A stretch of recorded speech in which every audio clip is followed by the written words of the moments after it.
However you are and whenever you are, welcome, good souls, to Paranormal Now. I'm Alan B. Smith.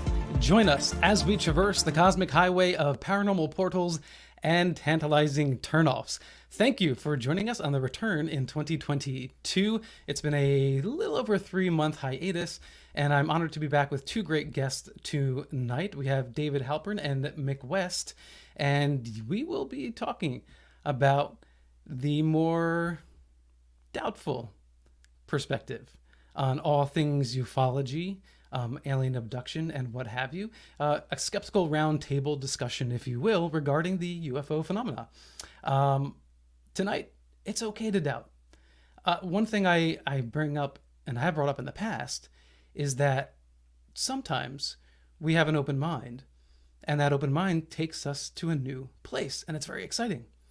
But what happens is, when we land in that new place, sometimes our own biases get new-formed biases, and we find ourselves considering ourselves open-minded, but not really being open-minded now to anything that challenges our new set of beliefs. So it's always healthy to challenge ourselves.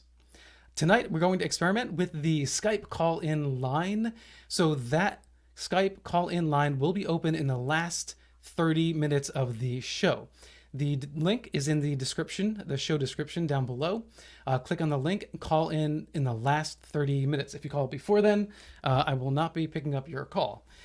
And as always, please share your thoughts and experiences with us during or after the show on Facebook.com/ParanormalNowRadio, Twitter @paranormal_now, and on Instagram @paranormalnow. And in addition to the Skype line, I do have a cosmic treat for you tonight.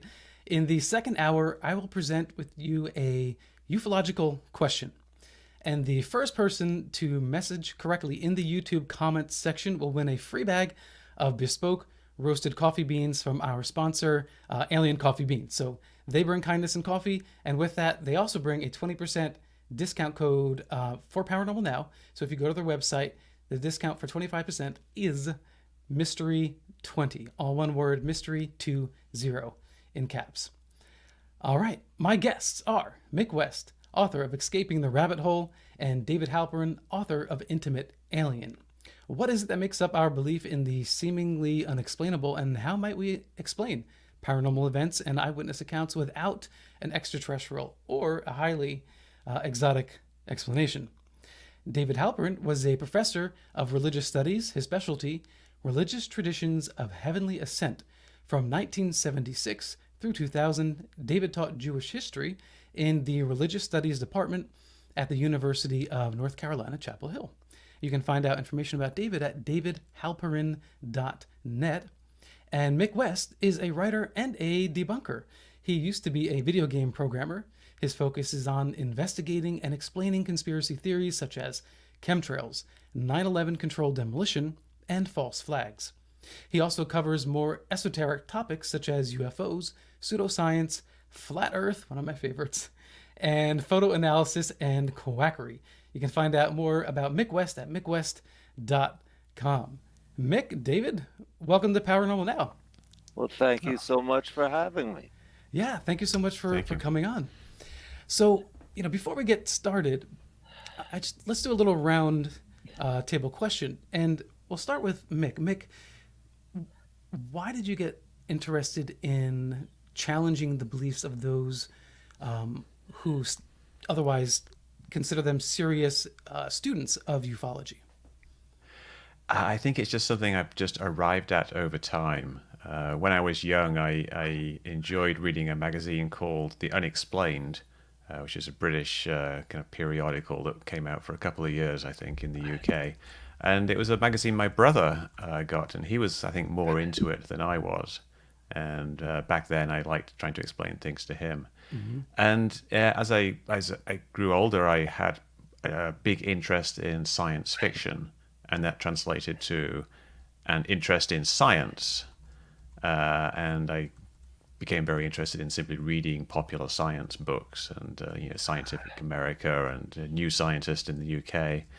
And then kind of after I kind of went into semi-retirement later in life, my two kind of younger interests collided. and I just got very interested in using science to try to investigate the more kind of esoteric things out there, because it's like a series of puzzles trying to figure out what's actually going on. And you perhaps there's something really amazing going on, but as you know from looking at a lot of these cases, often they can be solved. You can actually figure out what's going on, and so I've just enjoyed doing that. And I enjoy the community. I enjoy the people who are interested in these topics and chatting to them and chatting to other investigators. It's just it's a lot of fun and it's very interesting. Yeah, Jane Kyle, otherwise known as UFO Jane. I'm sure you're familiar with her. She has a very similar sentiment. I'd interviewed her for a documentary I'm working on now, and she has expressed that her experience, by and large, in the UFO community is one of civility, and quite a number of smart people. That said, there are those more fringe ideas and misinformed ideas as well. So, David, how did you get started? No, well, actually, I'm familiar, but for the audience who hasn't heard you on the show before, if you can give us a little background. Yeah, well, I was a teenage ufologist back in the 1960s. I grew up to become a professor of religious studies with, as you've said, a specialty in heavenly ascensions and otherworldly journeys, and also the visions of the prophet Ezekiel, which is to say, ufology in a respectable guise. I stopped believing in UFOs many years ago, but they've never ceased to cast their spell on me. And what I investigate is what that spell was, what it is now still for me, and for millions of others. I think there is a mystery here. I think it's a profound mystery, and I think it's an important mystery. And my only real quarrel with the ufologists is I think they're looking for it in the sky, when I would prefer to look for it inside. I have a very similar sentiment towards the subject. I'm very interested in what the draw is for me as well, continuing to this day. Although, I am much more, I would say, a believer, if we can use that word, right? It's a broad word. It doesn't really describe, who I am, but let's say believer. Whereas, do you consider yourself a believer anymore in UFO, meaning they are actually extraterrestrials visiting us from another plane? No, absolutely not. I think there is an alienness in the UFOs, but that it comes from inside us, where, in my opinion, we have enough alienness to populate a universe. Mick, how do you feel about that alienness? Is there a mystique for you as well, or? There is. I think, me and David kind of look at it from different points of view, but we have kind of the same basic, I guess, lack of belief in these things being aliens.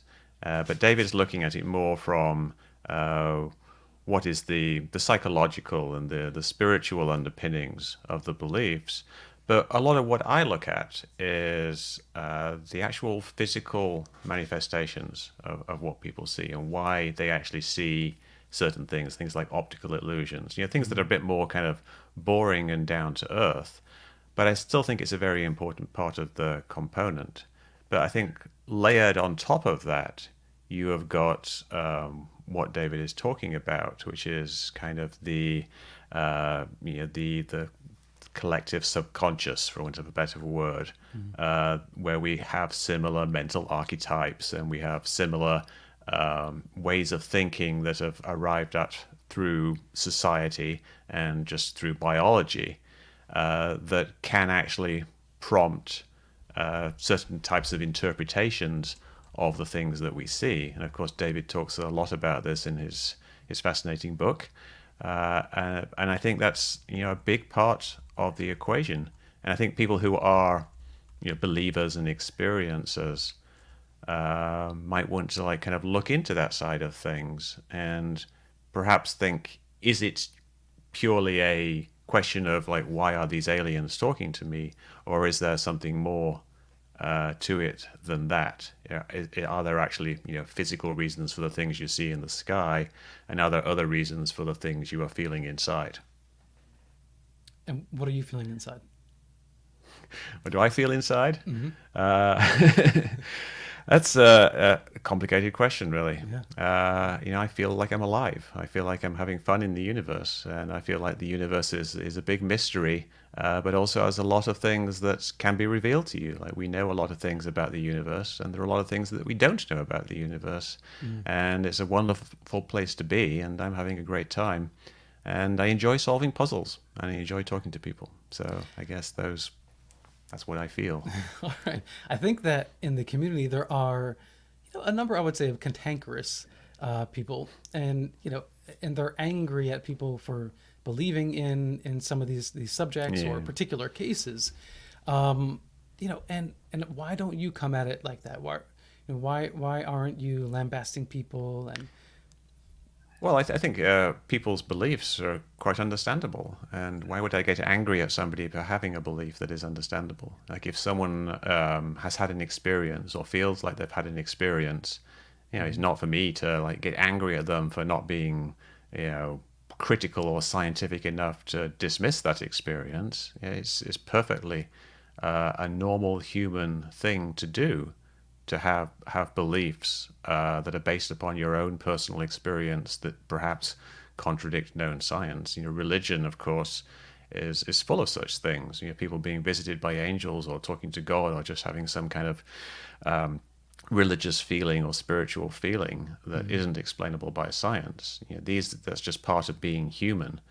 So I can't get angry at someone just because they claim they saw a black triangle when I feel that like they probably saw 3 planes flying overhead. So it's you got to understand where people are coming from if you want to talk to them, and getting angry generally means that you don't understand where they're coming from. And I think that the emotional engagement of some non believers in UFOs is itself a part of the phenomenon that demands investigation. I mean, Mick has said, why get angry at people for holding these different beliefs? And yet some do. well, because And I they think that experience demand, something. well, that some get angry at those who believe in UFOs. Mm. Why? Why, if UFOs don't exist and are of no importance, why is that something to to get all head up about? There's an emotional engagement there that demands investigation. So should we psychoanalyze those people? Is there Yes, something underlying yes, there that we should be aware of?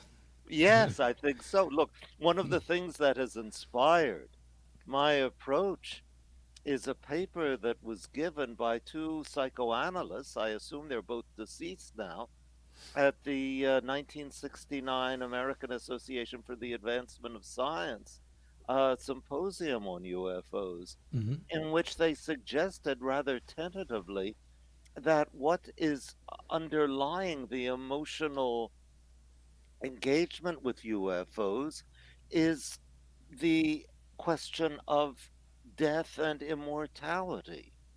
And they suggested that those who want to deny the finite nature of life maintain quite strongly the extraterrestrial hypothesis, whereas those with a need to deny that there is any anxiety at all around the issue of death and immortality may be led to attack the hypothesis with considerable passion. And I Yeah. think if Yeah. we apply that to the UFO scene, a lot of things become more intelligible. I Go think ahead, there's a Mick. big crossover here with the skeptical approach to religion, Hmm. because a lot of people who are kind of in the atheist movement, say, atheist slash agnostic, were people who were former believers, usually former Christians, Hmm. and they feel quite passionately about what they are doing because they feel that religion, belief in the spiritual, supernatural, is a kind of a negative thing because presumably it was for them growing up. And so they fight against that. And you see this in skeptic movements. There's a lot of crossover with atheist movements. And that kind of passion against the supernatural aspects of religion, I think, translates into a very similar passion against the essentially pseudoscientific, supernatural slash alien side of ufology. It's kind of viewed as being the same thing, just like nonsense that's in the world that's doing bad to the nature of science in the world, and you get that same kind of opinion against it, and perhaps also because it does somewhat resemble a religion as well. It perhaps rings the same bells in the atheist skeptic. And I'm an atheist myself. I must sort of say that off the bat, but I'm not like I guess a militant skeptic. I'm not someone who's out there trying to convert everybody to atheism, even though I feel that's probably the right thing to do. But I'm a live and let live person when it comes to religion. Right. Well, although you do ruffle feathers, right? Sure. People will strongly disagree with you on a particular case. One case I recently saw you post on, which I'm glad you did, because I was playing around with the Utah UFO in 2016, where it was coming from behind the mountains, sweeping down the plain. And I was just for myself playing around with the video, trying to figure out like what is this, and having no formal training. And one thing that I noticed is that there was no shadow anywhere, and the light was pretty high, and I don't know if this is true or not, Mick, from what when you looked at it, but if indeed it was a craft coming around the mountain at 900 miles per hour, somewhere along that track line, you would think there would be a shadow. If we're assuming the light is direct from above. Yeah, I don't think it was direct at the time, and I'm not Okay. sure that you would actually see it. But something that you actually see there regarding shadows is that there wasn't a shadow on the underside of the object, which kind of indicates it's semi-translucent, which would indicate it being a very small object. So there's all these little clues in them. And that's part of why I enjoy doing this type of thing, is that you can. It's almost like we have a shared puzzle. Like this Utah video, which shows this little white object that looks like it comes from miles away in a fraction of a second or half a second or so. Yeah. And people notice different things about it, and we can have these discussions about it. Even if we might come at it from different angles, we can still get down to the nitty gritty and discuss things like shadows and speeds and video compression and all kinds of things. It's a fun activity. It's kind of a good kind of I guess social activity too. Right. At the surface of it, it was rather convincing because it did look like it gonna dipped behind the mountains and then came back out around the mountains. So when I first saw it, I was like, whoa, wow, this looks Yeah. really good. But then the frame drop point that you make is in that it's totally viable that the frame rate dropped out. But is there a way to find that out? Can you study the raw video itself to Yeah, determine it wasn't whether actually. It wasn't a frame rate drop. I don't think it was. The whole thing was running at 60 frames per second, which is about twice normal video, but it's more common now to see 60 frames per second. And all the frames were there, but when you zoom in all the way, as happens so often in these cases, all you're left with is just a few pixels. Right. And where it appears to disappear, it's in a place where there's lots of noise in the background, and it's very dim at that point. And basically, I think what happens is it just kind of gets lost in the noise, and the video compression, because it is a compressed video, as most videos are, just kind of glosses over that one instance where it's lost in the noise. So for one frame, it's a real frame still there. It just simply doesn't actually appear. but Gotcha. it, Okay. it doesn't really seem to be going behind anything because it's only one frame. I mean, what's it going behind? Is there a monolith on the hilltop there? It didn't even make any sense.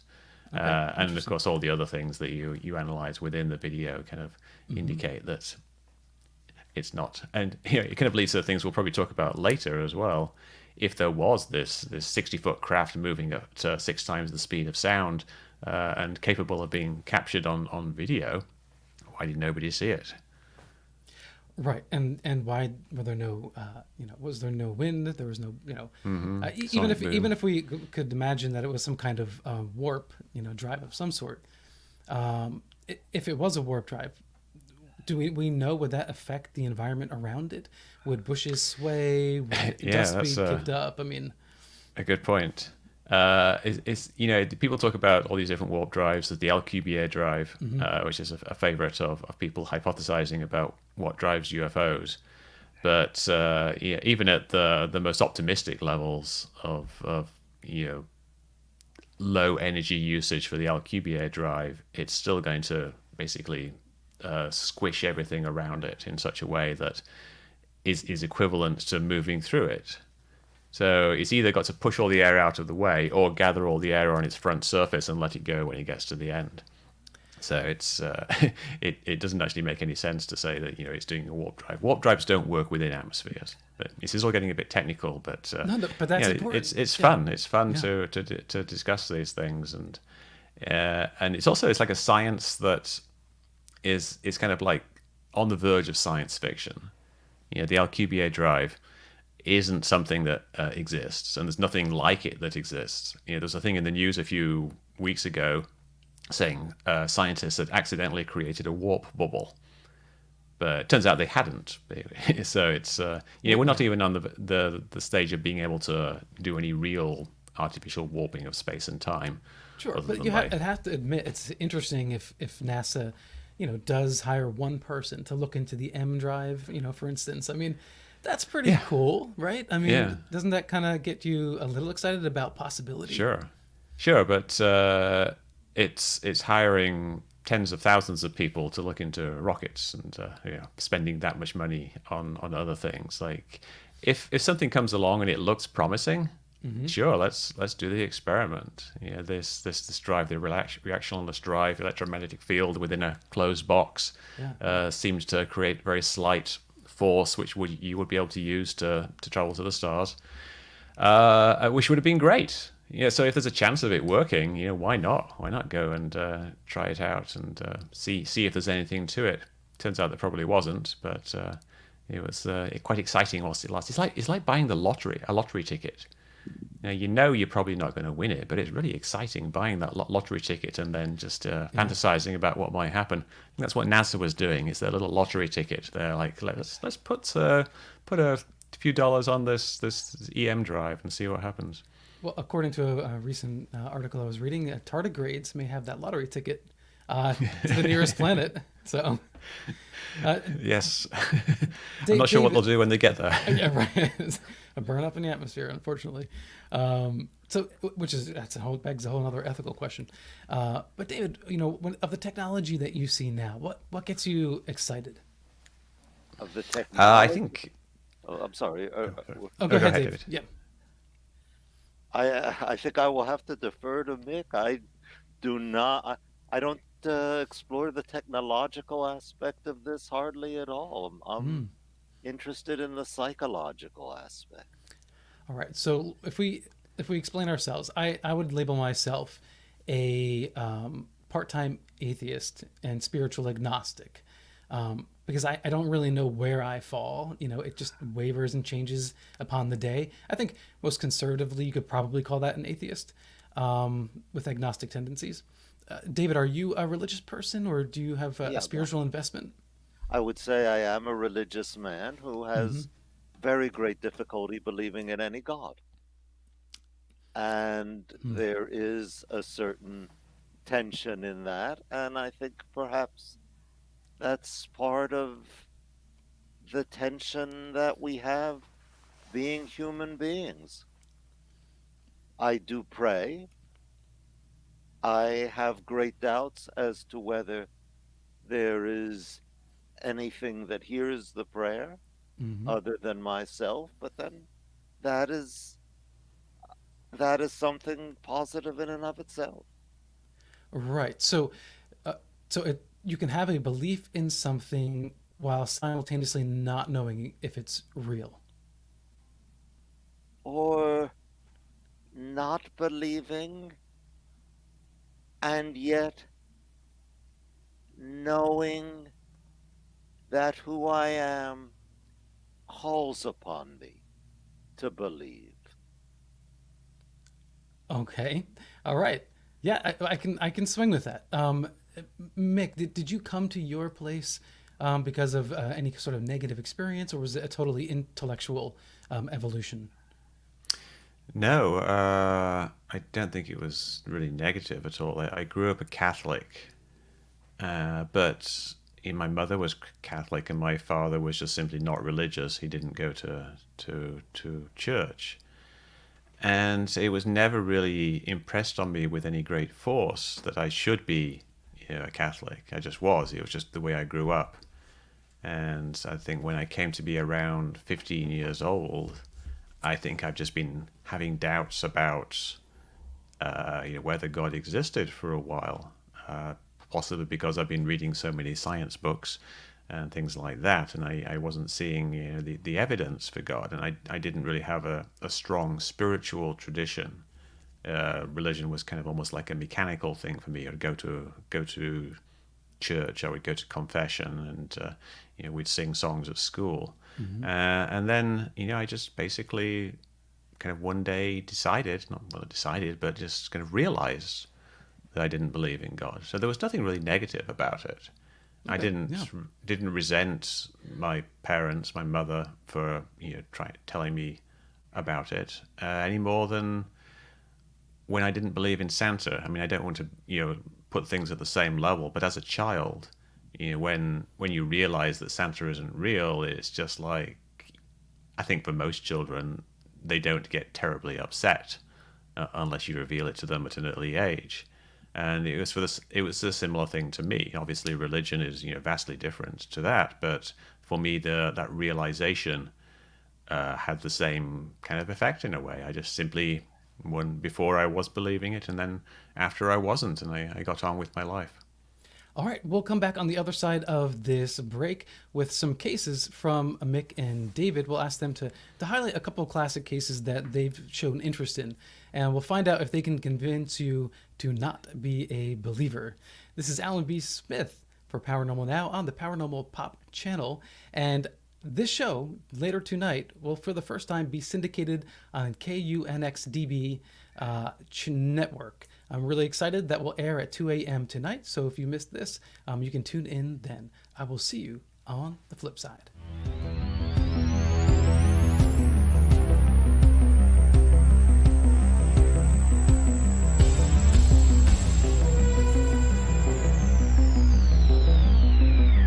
Tell me why, with 12 sides, the odds are that we die.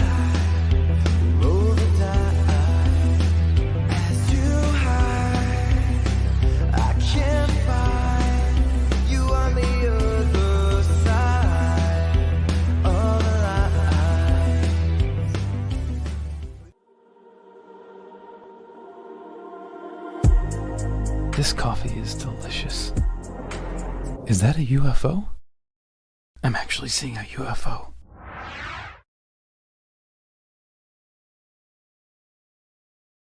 This coffee is awesome. That's why they call it alien coffee bean. Is this even made on Earth? Hey all. Paranormal Now will be syndicated on the UNX network, the new mainstream, where you can find your favorite hosts and shows on the cutting edge of ufological and paranormal news and topics. Listen for Paranormal Now rebroadcast on the X at 2 a.m. EST Fridays, 11 p.m. PST Thursdays at unxnetwork.com.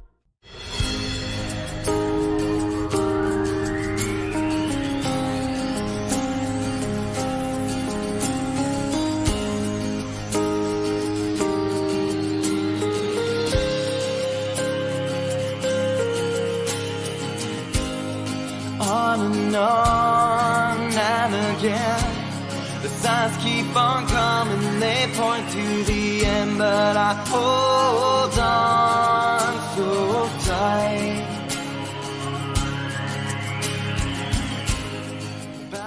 Welcome back to Paranormal Now. This is Alan B. Smith, your grateful host. Thank you for joining us tonight on our inaugural 2022 episode. My guests tonight are David Halperin and Mick West. And as I mentioned earlier, in the second hour, I will be asking you a ufological pop quiz question.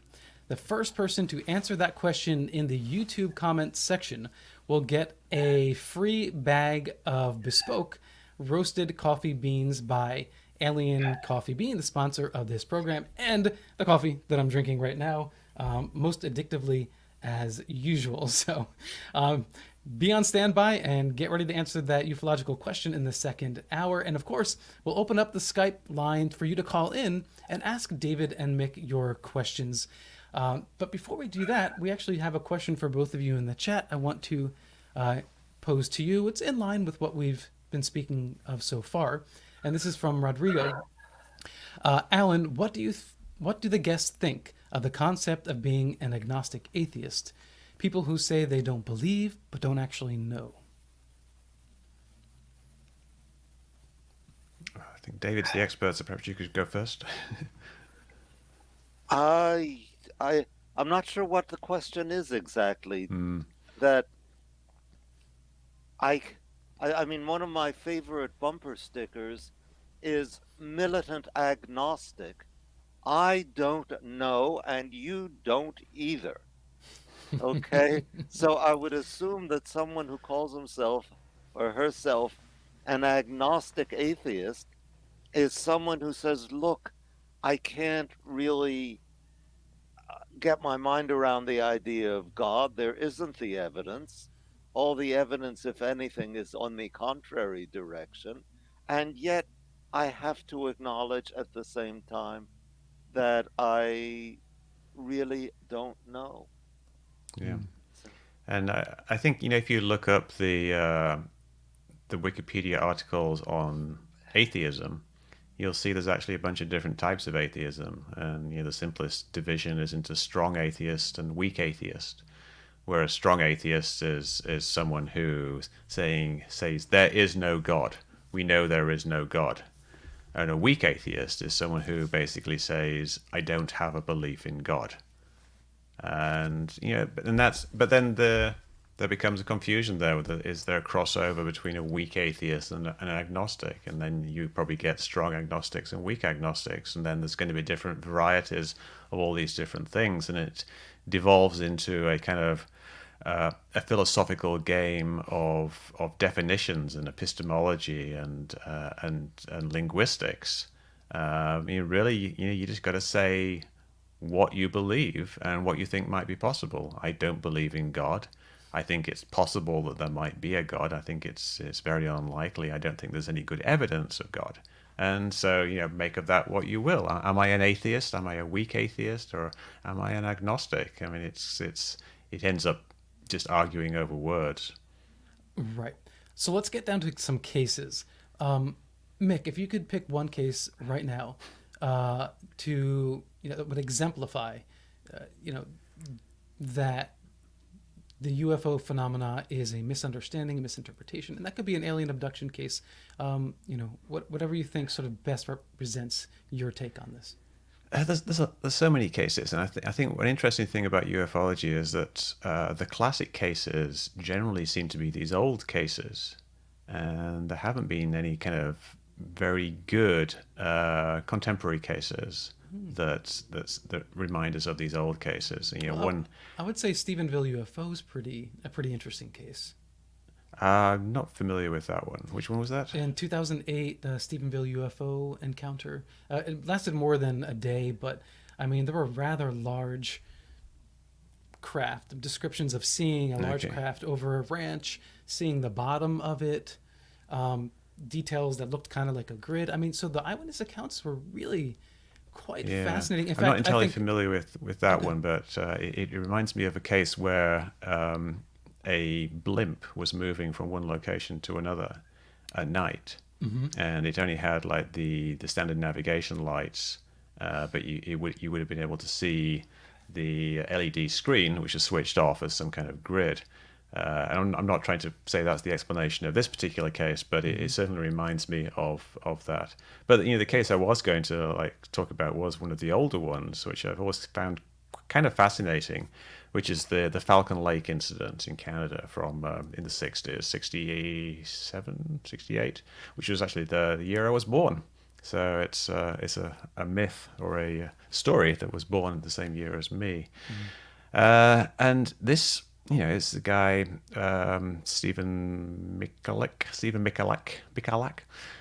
who is a prospector, and he was out prospecting, staking his claim somewhere, and he claims he had an encounter with an alien craft, and he ended up with these burns on his chest, which for me that makes the case very interesting, because you get this physical effects that you can look at and presumably measure. But the skeptical interpretation of what happened is that Stephen Michalak got drunk, ended up being late for work, and had to make up this story as an excuse.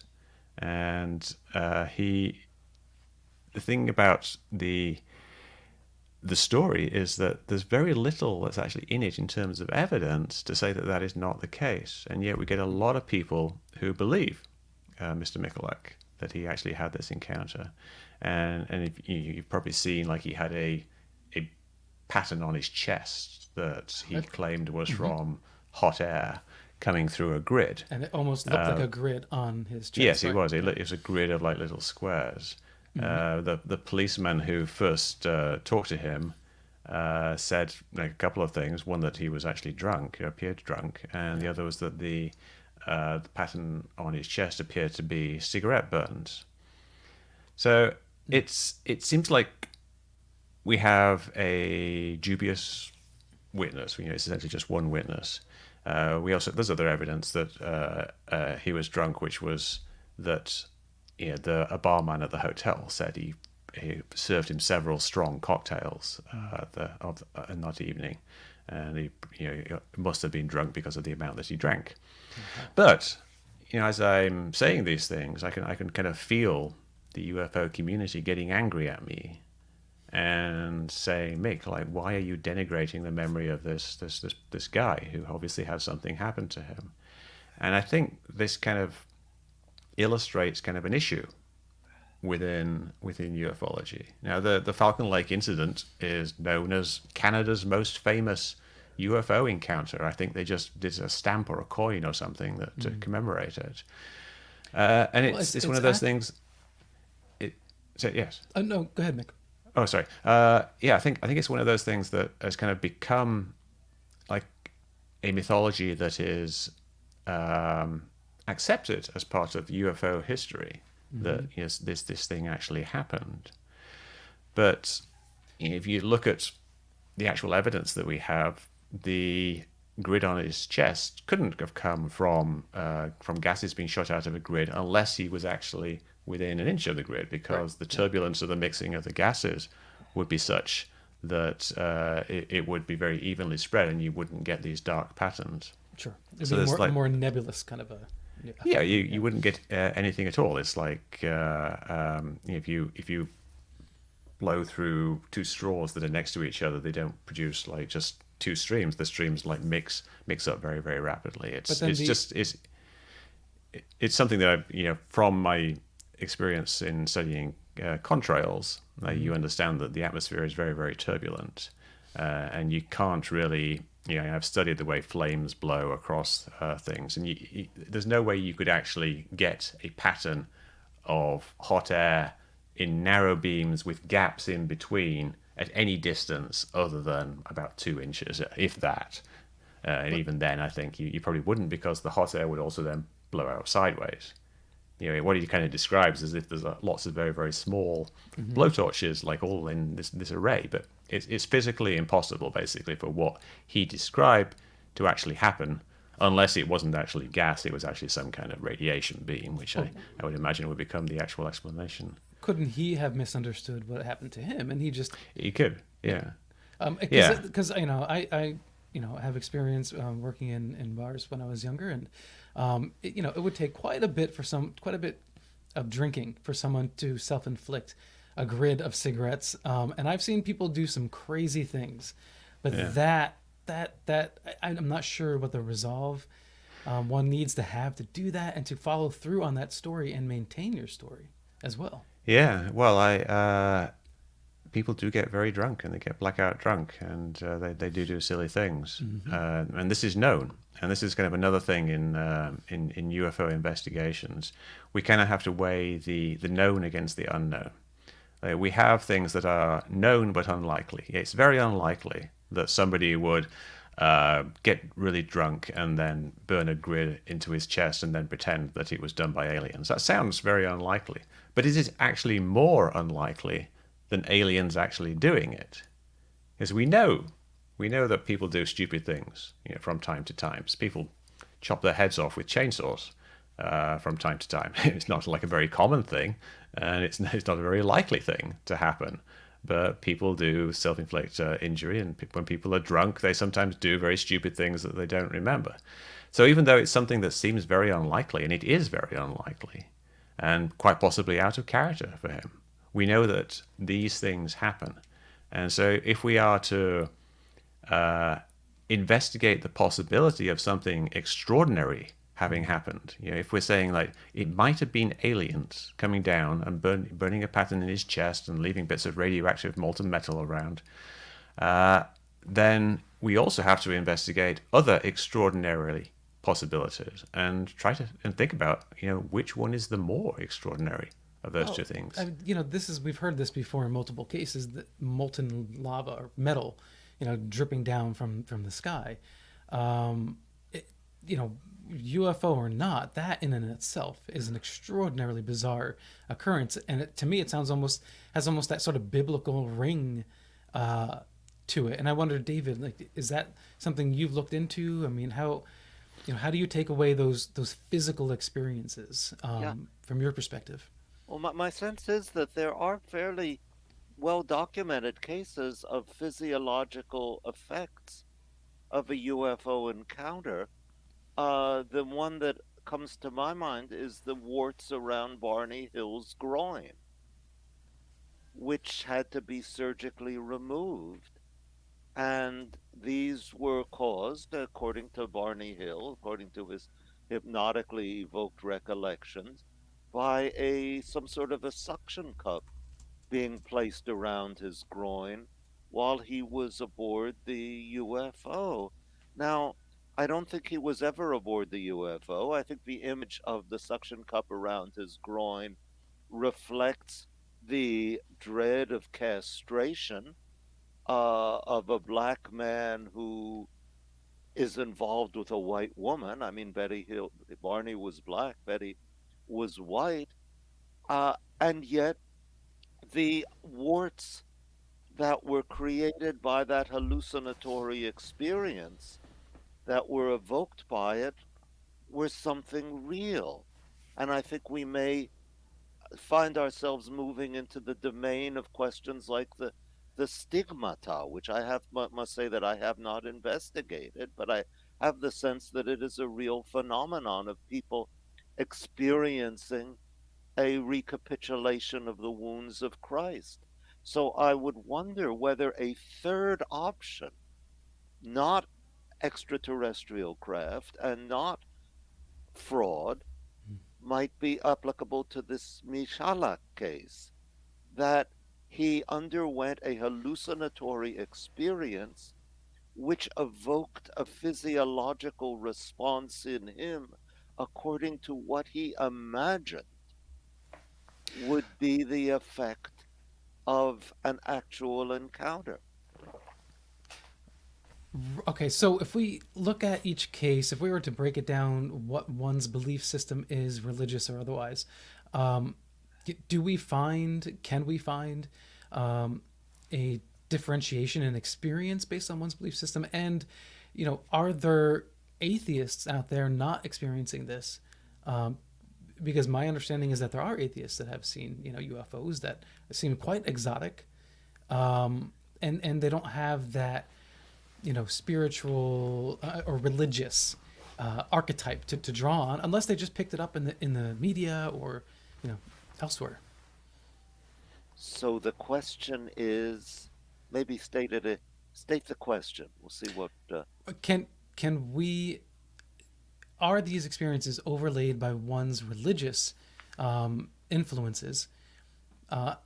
If so, how does that explain atheists having bizarre experiences? Okay, I believe, and I'm stepping on rather thin ice here. But You're I'll you're give in you the the right place. So my I'll give you what I would say is my favorite case in a moment, which will illustrate this, that the religious experiences that we associate with one or another set of religious beliefs hmm can emerge quite spontaneously from the human unconscious. And as a matter of fact, my favorite case will be precisely an example of that. hmm So, how would I explain that atheists might have a religious type of experience? I would say that it is something within themselves that has perhaps been repressed by their conscious atheism that is erupting. And perhaps it can erupt on their skin. Do you want to continue on with that case? Because I Yes. do have a question for you. Okay, go ahead. Okay. Well, I mean, yeah. Let me give the case, which is that it is probably the most famous person who has ever reported a UFO, and this is John Lennon, the Hmm. former Beatle, who in August 1974 was living in a Manhattan penthouse with his former assistant and now girlfriend, May Pang. He was at the time separated from his wife, Yoko Ono, hmm and thereby hangs a tale or two, but we may want to get into that.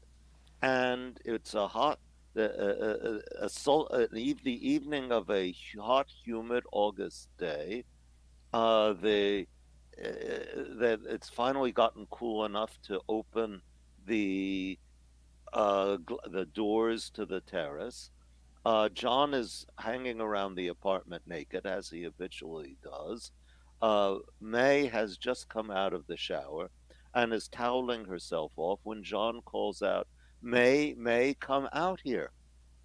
And they come out and they see a disc shaped object passing over them at a very close distance, perhaps 100 feet. Lennon says that if I had had a brick, I could have thrown it at it. They get a camera and they take a whole roll of photos of this object, hmm which, when developed, turn out to be completely blank. So, from which I draw two conclusions. First of all, that there was nothing there physically, and secondly, that they're not making this story up, because if they were making it up, they would not have included such a detail that undermines it, Right. like that camera, that they are describing an experience that they believe themselves to have had. hmm And if you look at there are some videos of Lennon or of Pang describing it, there are a number of written accounts. They all stress that Lennon and Pang were naked. Now, if this is just this That's is the just highlight of the story. yeah, this is a marauding UFO. It comes from outer space or something. hmm Why is it important that the witnesses are naked?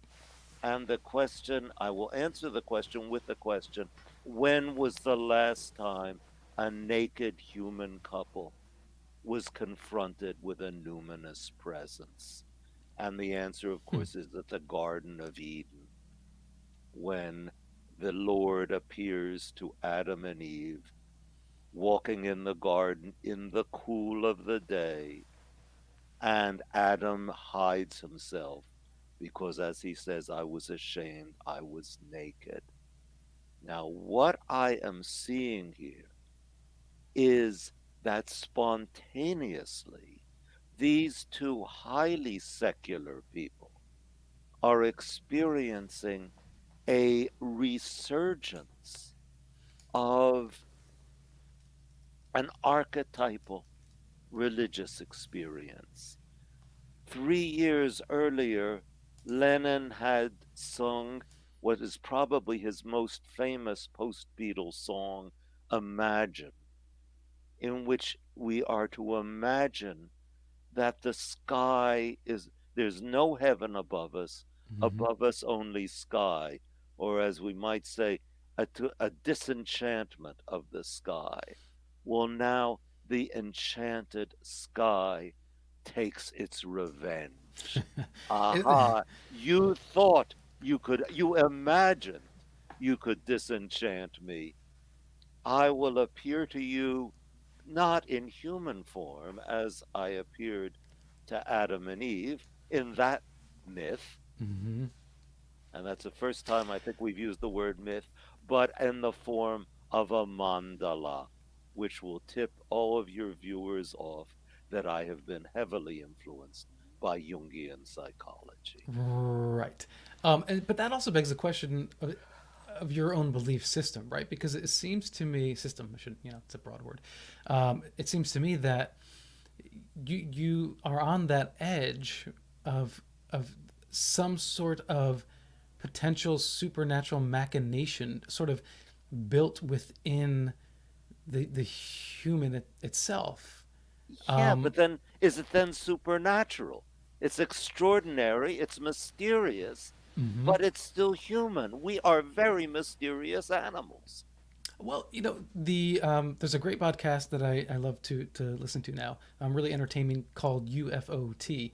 They did a great study of what they titled the Kentucky Three, and they refer to cases where there's multiple witnesses. So how does that work? Because whether it's two people or three people or what have you, when you have multiple witnesses having this shared experience, I mean, I can understand it from your perspective, David, but Mick, I don't know where you would come from in that regard. Yeah, well, multiple witnesses, or especially multiple cameras, would be the ideal for a UFO case. The problem, I think, that happens in a lot of UFO cases where multiple people see the same thing is they see something and then they talk about what they've seen, and their perceptions of what just happened tend to combine into the same thing. And I think perhaps the biggest example of this, and another great case, is the Ariel school in Zimbabwe, which was a case where a large number of children reported seeing similar things. They reported seeing essentially a UFO, a flying saucer, land in the woods, and some creatures getting out of it and going around, and then it flew away. And some of them said that the creatures talked to them. But the problem with that is that they saw it, I believe, on a Friday. Then, after a little discussion, they were all sent home for the weekend, and then on the Monday they all drew pictures of what they saw, and then they all talked about it. And then on the day after that, they were interviewed by people. But the problem was that they were interviewed in groups, and each person heard what the person next to them was saying, what they described, and it seemed like they were almost trying to tell a story. And these were pretty young children. I think they were between the ages of like 5 and 10, something like that. And they kind of, I think their story just kind of coalesced over time. And I think perhaps John Lennon and his companion at the time, if we had taken those two people in the instance after they thought they had seen this thing into separate rooms and got them to write down their detailed accounts, would they come out the same? And in any other case, do we have the exact same thing being described by genuinely independent witnesses, which I think is the gold standard of evidence, is if you get three people really independently, seeing the same thing and then describing the same thing without any kind of cross-contamination, any type of prompting from the investigators, then that would be great. But generally we don't. I don't really know of a case where we have that independent corroboration. In the Pascagoula case, there were later eyewitnesses to the UFO. Calvin Parker, later became more open about his experience, and it is quite fantastical. But remove his fantastical experience, and you still have other eyewitnesses that saw something hovering over the lake at the time. So I thought that case is a pretty good case. Yeah. I think in all these cases you have like something real happen. I think in the Ariel school encounter, like something happened, like there was some person in the woods doing something. But then the story gets layered on top of that. So you have some kind of commonalities. In the more recent, like the U.S. Navy case of Commander David Fravor and Alex Dietrich, they probably both saw something. This Tic Tac shaped object, but we saw something too. You mean on the video? Sure, yeah. Yeah, the video shows something I think that's very different to what they describe, though. But that's kind of another story. But I think you're going to have some commonalities if people say the same thing. Like if a UFO encounter is triggered by lights in the sky of some sort, we don't know what they are. They're just lights. Maybe it's a meteorite or something like that, or a Chinese lantern, and different people see it from different perspectives. Then yes, that is corroboration of something in the sky. But do they all give the exact same description? Let's say it's a giant TR-3B, like triangular ship with lights at each corner, and everybody from miles around is all giving this exact same description of it. That would be great, but you don't get that. You get people saying they saw some lights, and you get very different interpretations of what they saw. And there's lots of classic older cases that were investigated where things were actually identified eventually, and people gave different descriptions of the same thing. So perceptions can diverge and perceptions can converge. You need to get the recorded account of the people as soon as possible after the event happened, because if you're talking to them a few weeks later, it's probably changed. James Fox did interview some of those children when they grew up. So when we come back on the other side of this break, we'll ask both Mick and David what they think of those eyewitnesses now. Why do they still believe? On the one hand, it's totally possible that they saw a UFO and had a shared experience, but I have a feeling that David and Mick have a different perspective on that, which we'll find out on the other side of this break on Paranormal Now on the Paranormal Pop YouTube channel. Thank you so much for joining me. We'll be right back on the Inverted Upside Down.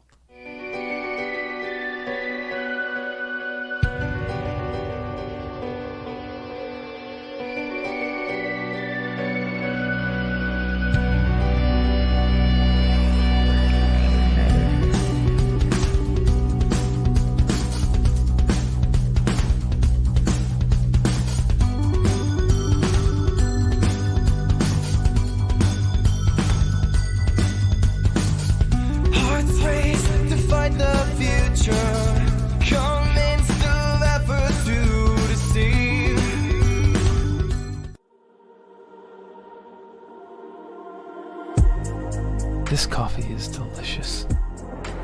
Is that a UFO? I'm actually seeing a UFO.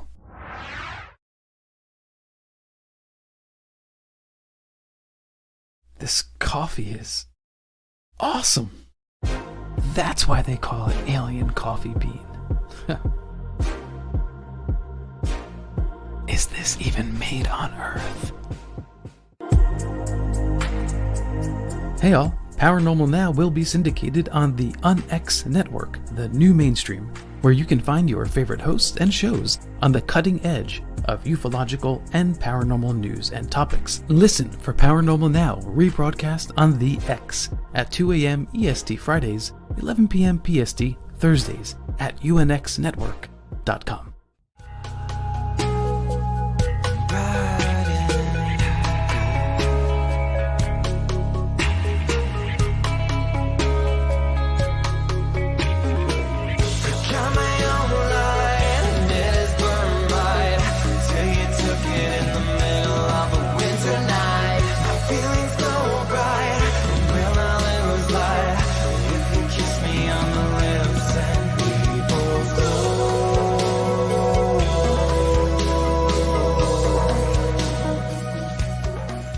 Welcome back to Paranormal Now. This is Alan B. Smith. Taking us out of the breaks tonight is music by Septembrio. If you like tonight's bumper music, you can check out Septembrio at Septembrio, spelled with a Y.com. And of course, thank you to our sponsor, Alien Coffee Bean, who keeps me caffeinated, and I will not be sleeping tonight. Thank you very much. But I've got a lot to think about, and hopefully in the next hour, we'll have a heck of a lot more to think about. Thanks to our guests, David Halperin and Mick West. And in about 30 minutes, I'm going to open up the Skype call-in line. So if you want to call in the show description below, click on the Skype link, call the Skype line, and we'll bring you on the air and you can ask your questions. All right, so our guests tonight are bring to the table, a little bit different perspective of what we're used to here on Paranormal Now.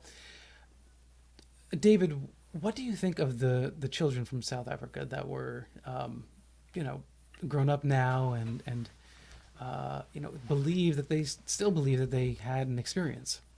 Yeah, I am so glad that Mick referred to the RAL school, because I find that one of the most extraordinary and enigmatic cases that I've read about.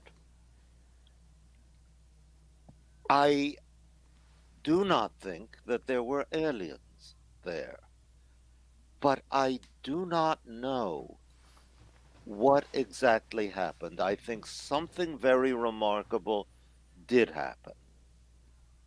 I think that there were things being concealed, because there are strange details about that case. One of them being that the children seem to have been alone on the playground without any supervising adult.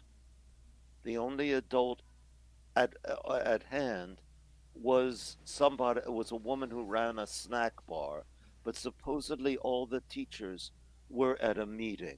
Now, it seems to me just so weird that children should have been allowed to play unsupervised in the proximity of an area that was dangerous. They weren't supposed to go over what seems to have been a fairly low barrier of fallen trees, because the brush out there was filled with snakes. How do you let children play in an area where they have easy access to a place of danger? That's a fair question, but it's not entirely impossible that there was some oversight that was not being had, and there was negligence on the part of the teachers. I can't say that. I don't make that charge, but unless that's investigated, then how does one know? And to my knowledge, it seems that that's exactly what the case was, or are ufologists avoiding going down that line? I don't know. Well, I think something powerful happened to those children. Not to all of them. Not to all of them. I think this is a key point, that there were children there who saw nothing. There's this woman, one of the adult witnesses you talk about, Salma Siddiq. She was interviewed on one radio show. Martin, I'm sorry, I'm blanking on his Martin Willis. Yeah, Martin Willis. Thank you. I was blanking on the last name, and she's just an incredibly impressive woman. and she describes in quite circumstantial detail what she experienced, and yet she describes how she went to her younger siblings who were on the playground and said, "Are you all right? I hope you're not frightened." They had no idea at all what she was talking about. So not everybody saw it. Further, as one reader of my blog named Lawrence pointed out, the some of the children reported that the beings on the UFOs were mirroring their actions, the children's actions, which strongly suggests to me that we're dealing with projections from the children onto what they're seeing. So Hmm. there's something that there are pieces of the puzzle we don't have, and I think it has to be understood in its historical context. That if you look at the videos taken by, I think it was John Mack during his investigation, you Hmm. one of the things that's most striking is how white and black children are mingling with total ease. This being in a country which, and until recently, been white supremacist, and that seems to have been the purpose of the Ariel school to promote the integration of the races. The Ariel school still exists, but it's a pure black school that people that most of the people who were involved in that case have, as one participant put it, fucked off to the UK or Canada or Hmm. somewhere. And Lawrence, I'll say one more thing before I stop. That Lawrence pointed out that the fall of 1994 was not exactly a neutral, uneventful time in southern Africa. Earlier that year, apartheid had officially ended in South Africa, which, as Lawrence pointed out, meant that white liberal parents who were hoping that the Zimbabwe experiment would work, but were afraid and had a sense, well, at least we can go to South Africa. If if this collapses, they no longer have that escape hatch. I think that all of these factors are somehow involved in what those children experienced. Now, my understanding is that they were interviewed individually or separately, but I'm assuming that at some point before those interviews that they had interacted with each other and shared, their experience. So it's not you're getting a clean interrogation of the individuals. But then why are they still believing, David? Why the certitude? Because I think that when something comes from the unconscious directly, that it carries, as Freud once wrote, an irresistible claim to be believed, against which all logical objections are powerless. Now, what that was, I do not know. And this is why I said earlier that there is still a profound mystery in the UFO. But I think we need to look at it on Earth and not in the sky. Here's a comment from Jesus Torres Martinez. I am from Mexico, and when I was a child at my school, we were always playing in dangerous areas. There was no adult supervision at all while on playtime. And then also have another comment that says, yes, Jesus, I can confirm happens too often. So, we can't rule that out, right? No, we can't. And I appreciate those comments. That would those commentators, though, agree that this points to some irresponsibility on the part of the school Oh, faculty, of certainly, yeah. which they might well be ashamed afterwards? Sure, and I can imagine, David, like you said, during that time, there were extraordinarily high tensions socially, Yeah. and perhaps that played into the psychology there. There was a lot of distraction, and I wonder if we go with your theory, what does the alien represent? That they had witnessed. I think, okay, the message that the aliens give the children is that we are messing up this planet. and that it's going to collapse. It's going to fall apart. It's of environmental disaster. My very conjectural hypothesis is these children felt the comforting world of their school falling apart around them, Hmm. and that was what they experienced as an alien incursion.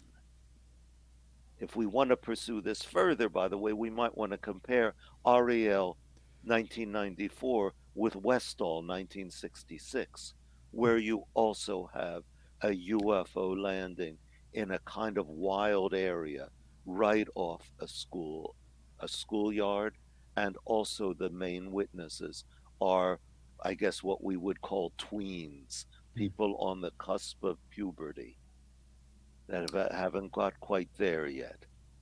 Um, Mick, what do you think? Why do these people still believe? Well, I think, like most people who have some kind of UFO or alien encounter, they're not lying.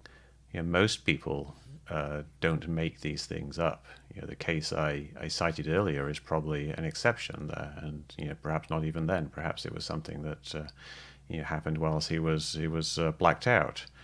But I think the children are telling the same story now because they believe it. I don't think, though, the story that they're telling now is the same story that they would have told 5 minutes after the events actually happened. We know that there was a lot of divergence. Like, some children didn't see anything, even though it was supposedly just happening right there, and there was a craft flying up into the sky, which is something that would be like very difficult for people to miss, which really suggests to me that it was something kind of like David says, that it came from inside, that the people were perhaps not imagining things. I don't think that people actually imagined seeing these things. I think what happened is just something that's fairly common with children, is that they start talking about a story or an event or something, and eventually it kind of becomes real. I remember an event from my childhood when I was at school. The kids in the playground were saying that there was a woman on the other side of the valley. Where I grew up, the valleys were very narrow, so you could see the other side of the valley like about a mile or so away. And they said there was a woman screaming for help in a field. And I looked across and I thought I could see a woman kind of waving her arms in this field. And I said, yeah, there is. And I remember them going to ask one of the dinner ladies, which are the women who look after the kids in the playground. No, they were fully supervised. I remember being in the corner throwing pieces of glass around, which kids do get up to no good without the supervision of children, back in the day. But the kids were trying to tell that there was this woman on the other side of the valley, like screaming for help. And then later that day, I looked across the other side of the valley and I recognized what I thought was a woman waving her arms was actually just a tree in the middle of the field. It was just a single solitary tree. So I think they saw something. And then I think essentially it became almost like a game, like a storytelling game, where they were telling each other things and to some degree trying to outdo each other, not necessarily deliberately. Right. But then the story grew in the telling. And then there was all this excitement going along. A few days earlier, there was a big UFO sighting in the region because there was some kind of space debris. I think it was a comet, not a comet, a meteorite that broke up, or perhaps it was a rocket. I can't remember exactly. But there was some kind of bright meteorite type thing in the sky.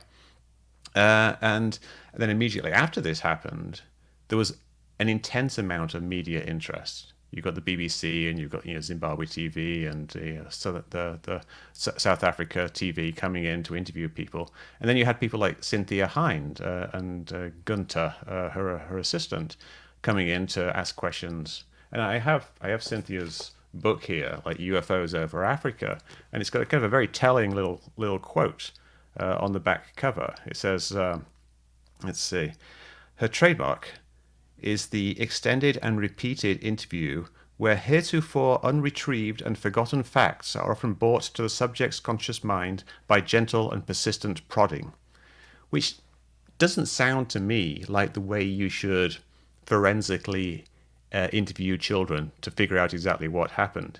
If you're gently and persistently prodding somebody to give you something, then they're going to try to want to please you. And if they know that the story is that supposedly they saw some kind of alien being, they're going to try, even if it's not consciously, they're going to try and give you that story. And this is something that police interrogators know very well, that children want to please. They want to tell people what they want to hear.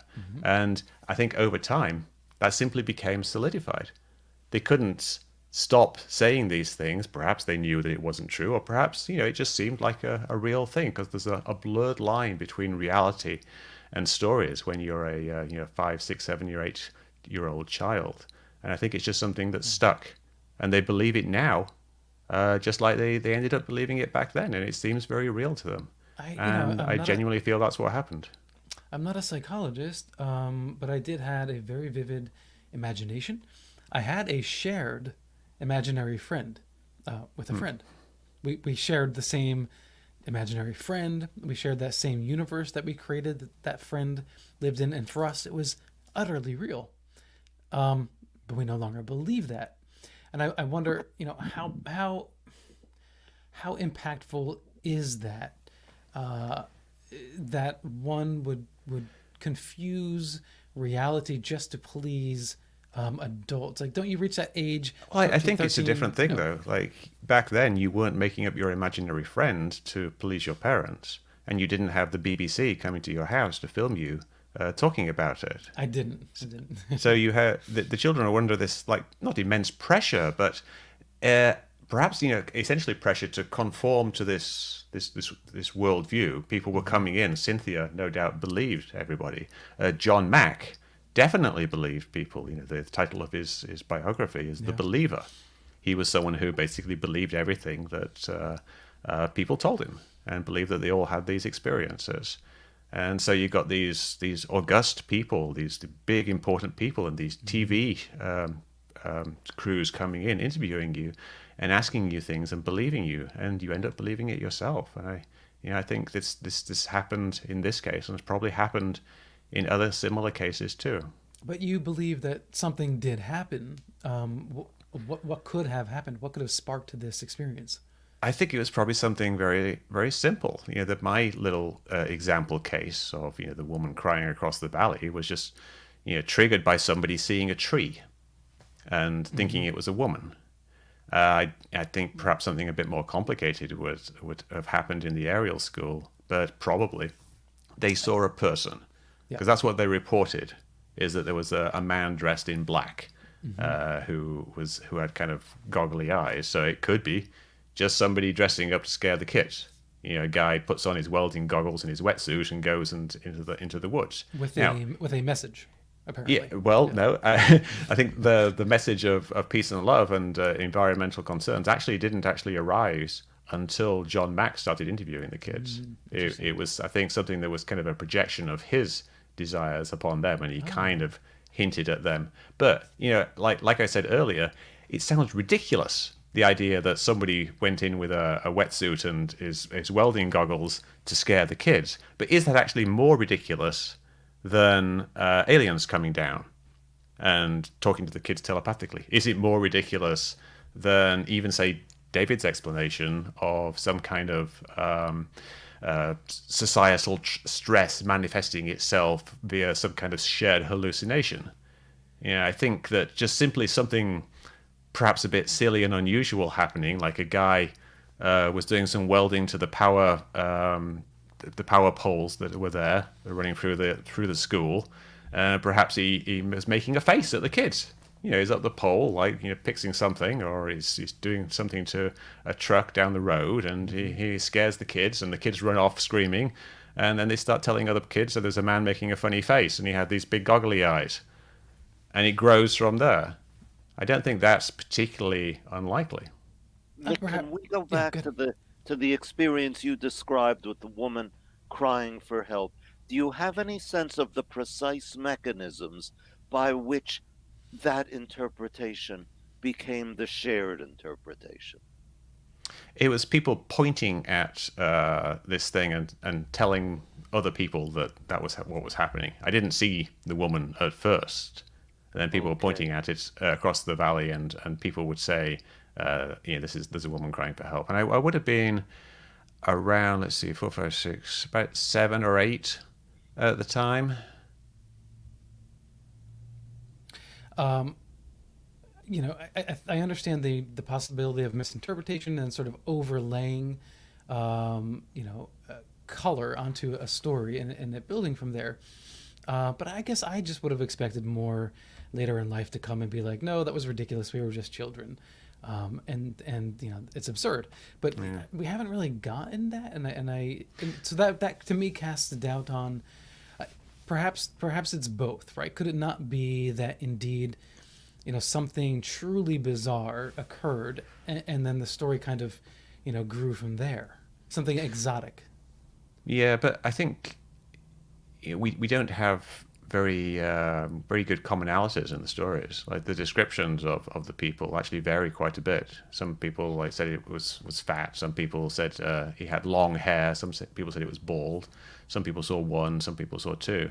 You can obviously create explanations for this, but the story I think would be much more compelling if everybody saw the same thing. And there's footage in the documentary, and I don't know which documentary, but perhaps the BBC one, where they're in the playground, and one person says it was over there, and the other person says no, it was over there, and they remember completely different locations for the ship that was there.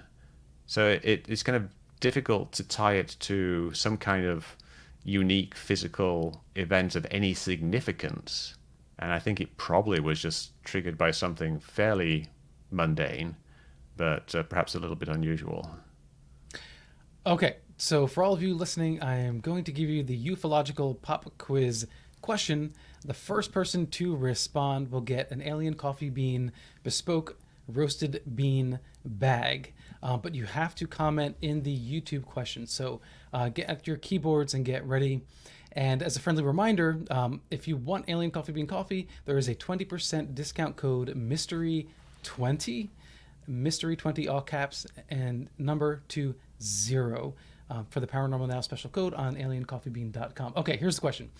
On April 24th, near Socorro, New Mexico, who was the police officer that called dispatch reporting a UFO and was also the first person on the scene of the alleged forced landing of the egg-like craft?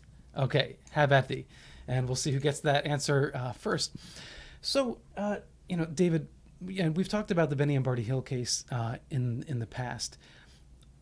Are there any other abduction cases that you find compelling and that you could, easily explain or reasonably explain away? Well, remember, I'm not trying to explain anything away. I'm trying to understand. I think that when we take the approach that I'm proposing, we're not dismissing the significance of these events. We're seeing them in a different perspective. But the answer to your question is yes, and I'm very glad you brought up Pascagoula, which fascinates me. I don't think there's the smallest chance that Hickson and Parker were in fact abducted into a spaceship. But it also seems to me very unlikely that they were simply making up the story. That the police, you know about the police tapes. That they, Yeah. your viewers, many of your viewers may not, so I will briefly tell it, that they go to a police station, report it, and the police put them in a room by themselves with a hidden tape recorder. Right. Mm-hmm. And then afterwards, they listen to the tape, expecting to hear these two guys chortling to each other about how they fooled these dumb cops. Mm-hmm. And instead, you hear two people talking about what seems to be a harrowing shared experience. A man like a thing like that can drive you slam dam into a crazy, and one of the other says, "I'd like to have a heart attack." Something happened. Something, I think, emerged from within those people I find it very significant that one of them says to the other, "They could have owned us, son. They had us." Hmm. And this was a place in which once upon a time people did own other people, and that in the past few years had borne the scars of the brutal attempts to suppress the the civil rights of many of their citizens, and that something like that is expressing itself in it. Now, if you ask me, how did they have a shared experience Mm. that they did that was not objectively real? I find this actually a pretty baffling issue.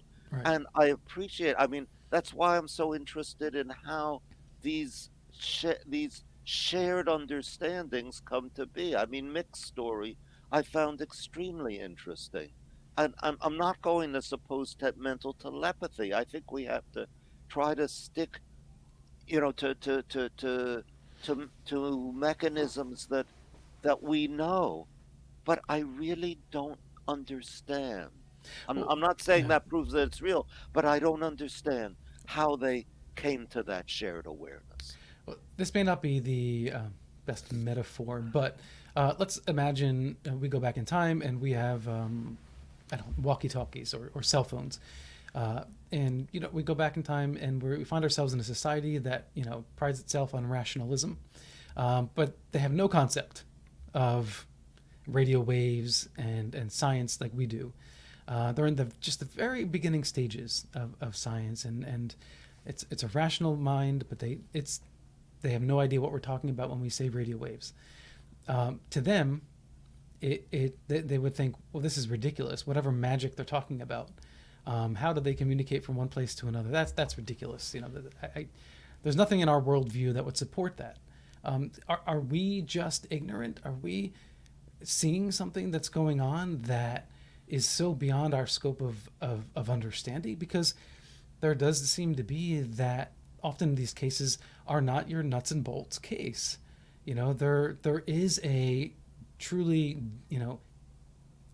moving and emotional experience for people when they see and hear and feel an entity or say that they were on a craft. Mick, do you at least entertain the idea that something like that could be occurring? Yeah, well, I always like to say I actually do always make a list of the various possibilities. And I think in the Pascagoula case, you could make a list very roughly of three very broad possibilities. One of which is that they were actually abducted. That the story is accurate, more or less, as they told it. They were taken into a craft, and they were very scared, and then they were returned. Well, they were examined, and but then there's the kind of the middle ground, which is kind of what David described, in that they had some kind of shared experience that led them to believe the exact same story. That somehow they had either a shared hallucination, or they had an experience which they then kind of converted into this memory, which became the story that they then told, and they believed it completely. Or there's the simpler explanation, which would be the one I would prefer. Prefer not just because I like it better, because I think it actually fits better, which is that they essentially made it up. And the objection to that is, why did they tell the same story on the tapes? Well, perhaps they knew that they were being recorded, perhaps from previous experience with the police or something like that, or just simply from watching TV shows where people get recorded when they go into police stations. And I think, again, like before, you've got to weigh the probability of these things into what we know in terms of what happens. Like, we know that people sometimes make things up, and we know that sometimes people know things about what goes on in a police station.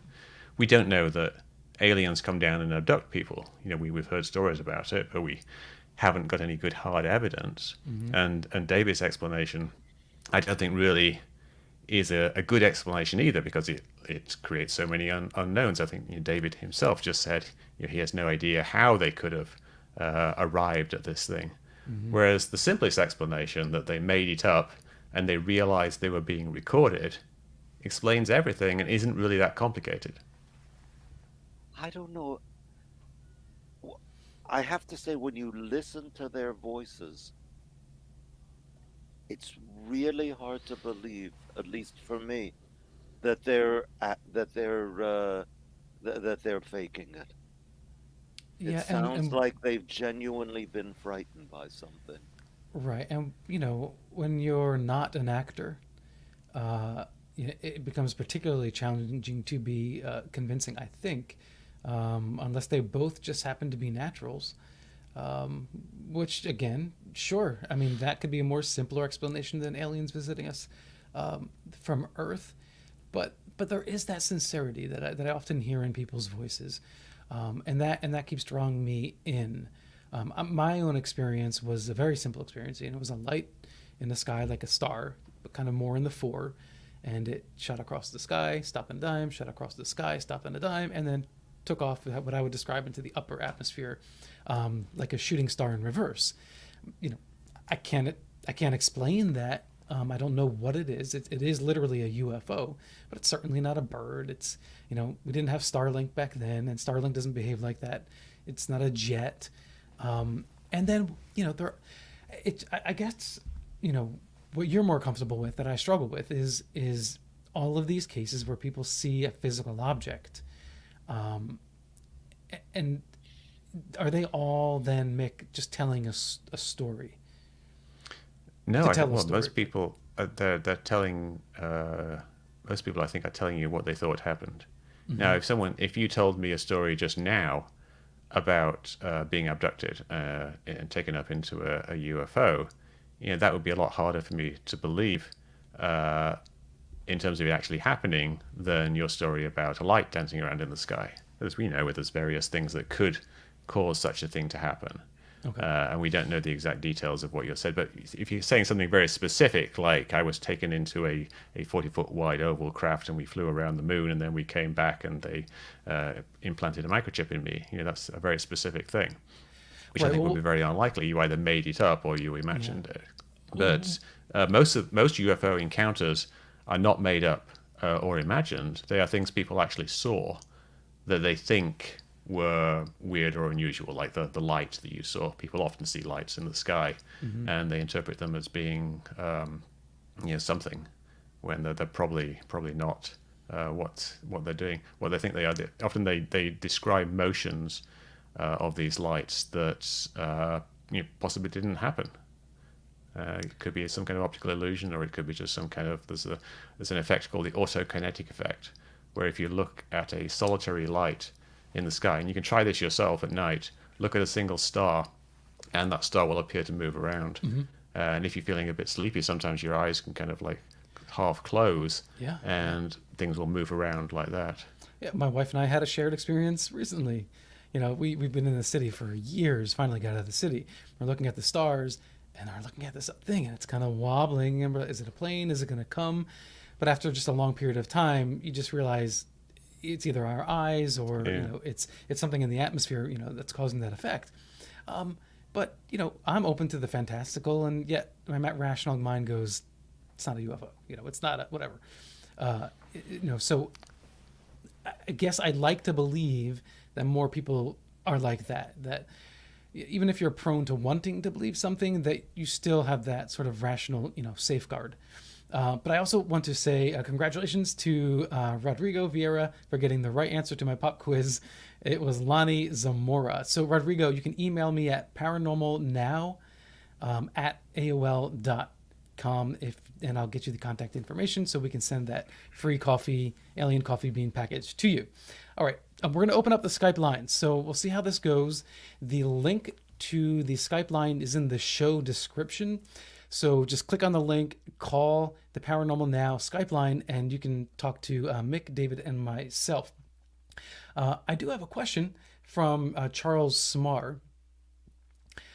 If one of these incidents happened today, let's say the South African incident, how differently do you think it would be or should be handled? Let's start with David. I don't think it would be handled any differently. I'm not sure just how you should do it. I don't know. I think it would be handled very differently for the simple reason that we all have phones in our pockets now. Not just that we will be able to take pictures of a UFO, but we will be able to capture the accounts of the children and how those accounts were captured immediately afterwards.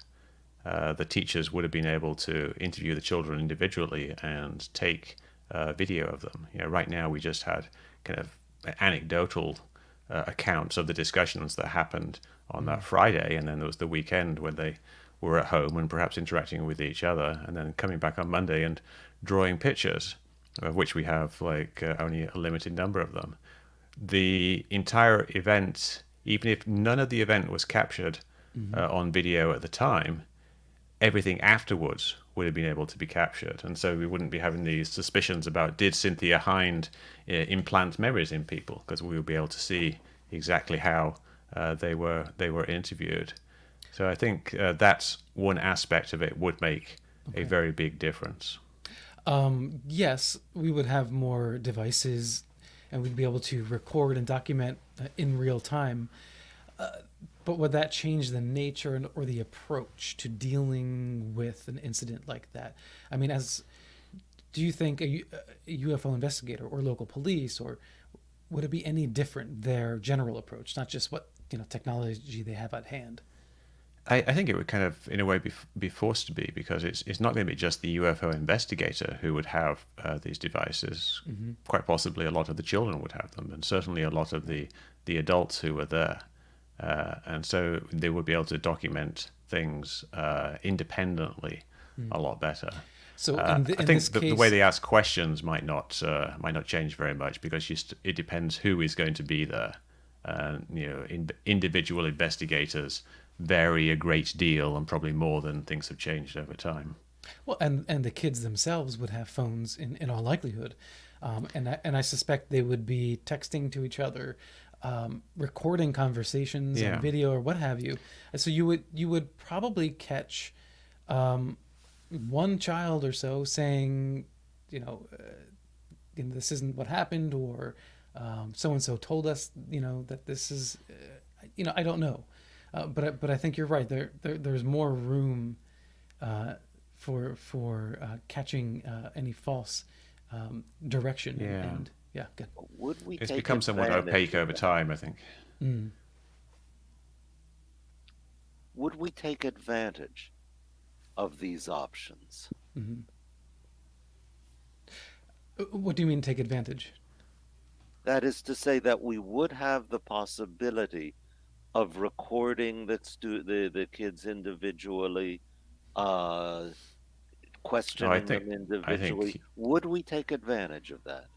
I think we would certainly take advantage of recording whatever happened afterwards, because people would recognize it as being potentially a very significant event.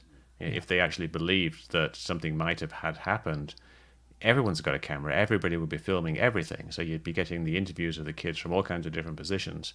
Right. So we would understand a lot better the entire timeline of what happened. Right now, we only have a few snippets of the available tapes. Actually, a lot of the tapes, the original Betamax tapes, I believe, are being held by a documentary filmmaker who is himself an abductee, who believes he was abducted as a child, but he's now making a documentary about the aerial encounter, and he's got a lot of the original footage of the interviews that just hasn't been released since then.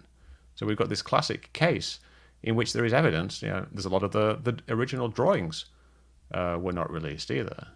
So there is actually a kind of hidden evidence. I don't think we would have as much hidden evidence. We'd have a vast amount more of contemporary documentation of what happened afterwards, which would throw a lot more light on how the story evolved over time. We have a question from Angel from UFOT. Is there an event that David cannot explain or thinks comes close to an actual extraterrestrial event? Funny you should mention it. Lonnie Zamora, Socorro, April 24th. 1964. It's one of my I favorites. have Yeah. never seen an explanation of that I find at all satisfying. And what about it exactly? First of all, that there were marks that had supposedly been left in the ground by this Hmm. object, which Zamora could himself have dug, but to say he did would mean he was a liar and a hoaxer, and everybody who knew him regarded him as a thoroughly upright lawman. If I was forced into a corner, as you may be, as I possibly am being forced, I would have to say it had to have been a hoax by Zamora, but I don't feel at all comfortable with that. I see. Mick, can we apply the same question to you? Yeah, well, I think with Zamora, I would give a similar answer to what I had given before. Like, what is more likely that aliens would have landed in a weird spaceship, or that he made up the story? But We almost know isn't people that make almost up the things. isn't that the easiest thing to say though? Well, To just say, well, this is easier is that a than problem though? That it's easy No. to say that No, not at all. it's simple, and it's kind of a truism. It's this, should nature? What's more likely, that nature should turn in its course, or that man should tell a falsehood? People make mistakes, and they say things that didn't happen, and sometimes they lie. But do we have craft that defy the laws of physics? Do we have aliens coming from other worlds? Maybe. But we know we have all of these people making things up, and we know people do things that are out of character.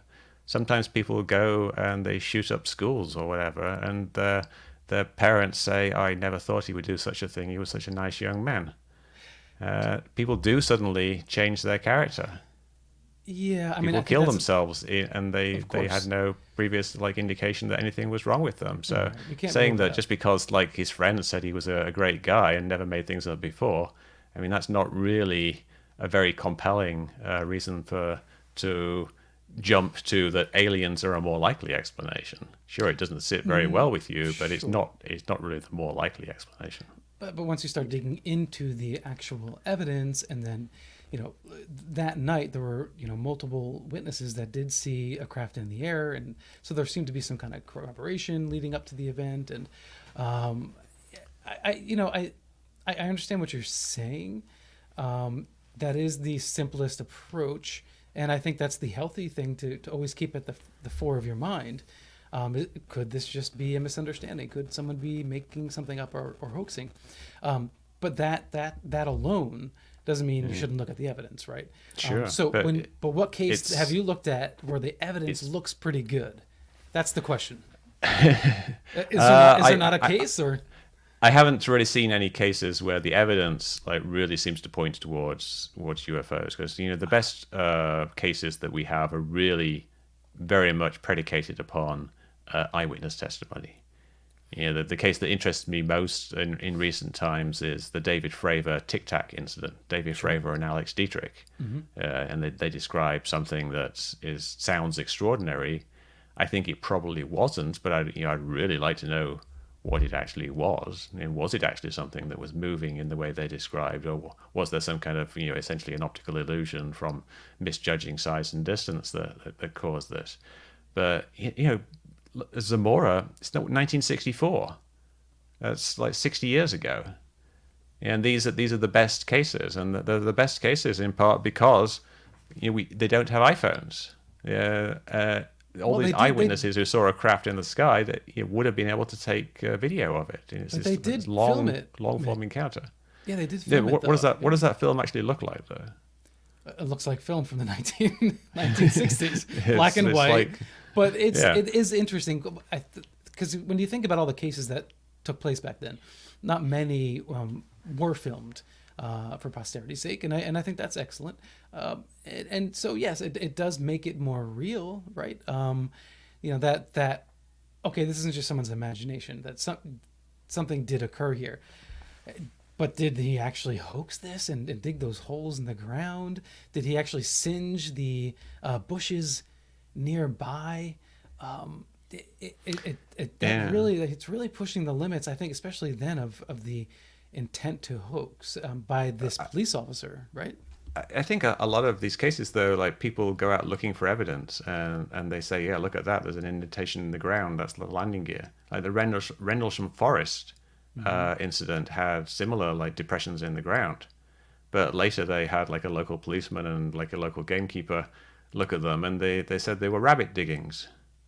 But because like whatever they were, the military police from the base went there and looked at them, they didn't know what they were looking at. They're not familiar with the local wildlife.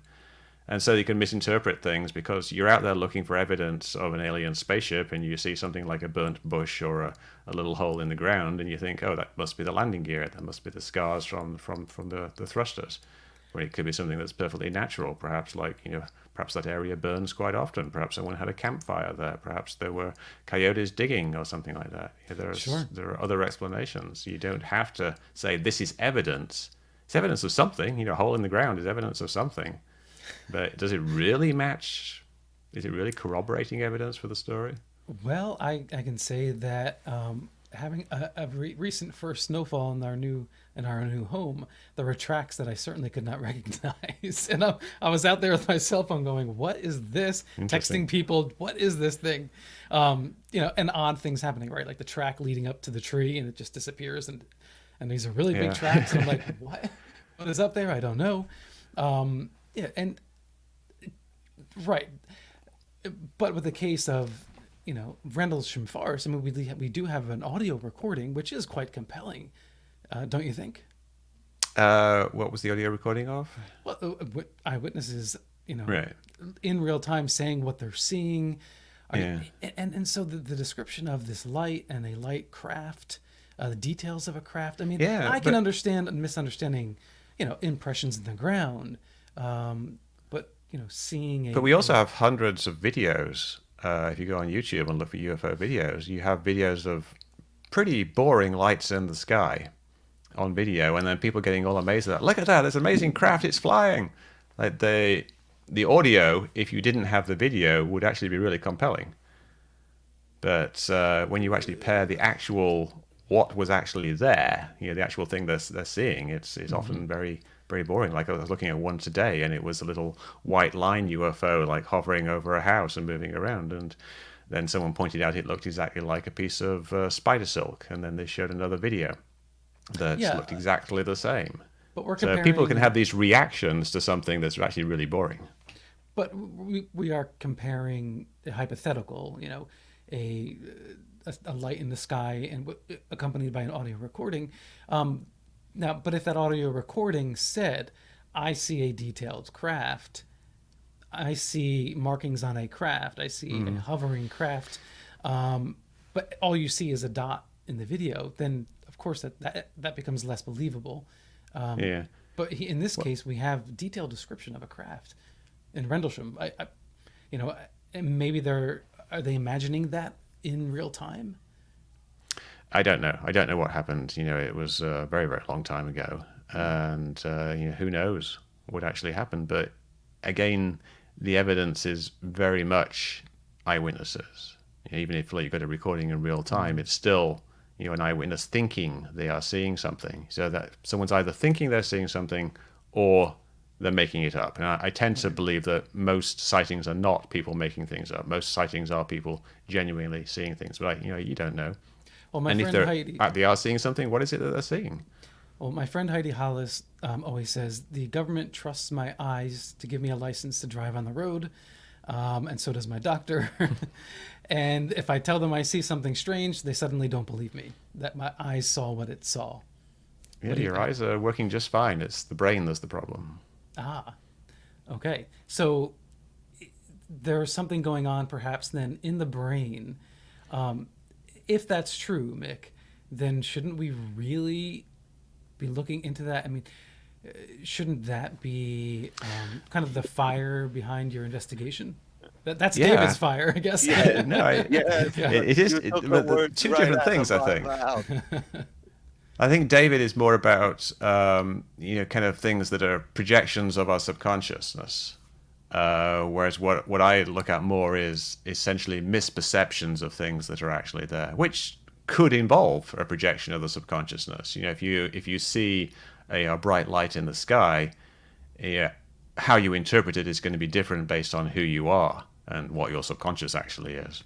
Yeah. And I think Mick and I do not disagree in any significant way. It's just that because I would acknowledge that in most cases there is an actual trigger for the sighting.